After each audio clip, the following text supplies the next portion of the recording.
Wan, Wan, kau busy tak? Jap. Aku nak minta tolong sikit. Asal Yid, aku tak busy sangat pun. Kenapa tu? Kau ada RM50 tak? Aku nak beli barang rumah sikit. Okey. Nanti aku bank in kat kau semampu yang aku boleh.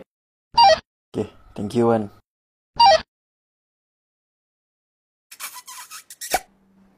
Wan, kau ni aku pelik yang kau ni.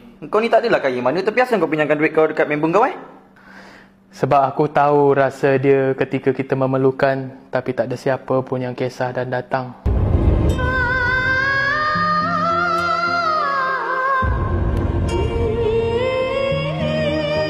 Tapi kau sure ke itu Yid? Sekarang ni banyak scam. Oh, aku guna Buzz app ni. Aku kena tambah kenalan dulu baru boleh chat. Tapi kau jangan risau.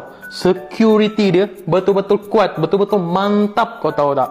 Kau pinjam juga. Tapi tu lah, kau bukannya nak share benda-benda baik dengan aku. Alah, kau jangan cakap macam tu. Tak apa, lepas ni aku installkan kau. Jagi, kau bas je aku bila-bila masa. Confirm akan sampai. Okay? Buatkan aku. Jom. Mana? Phone kau.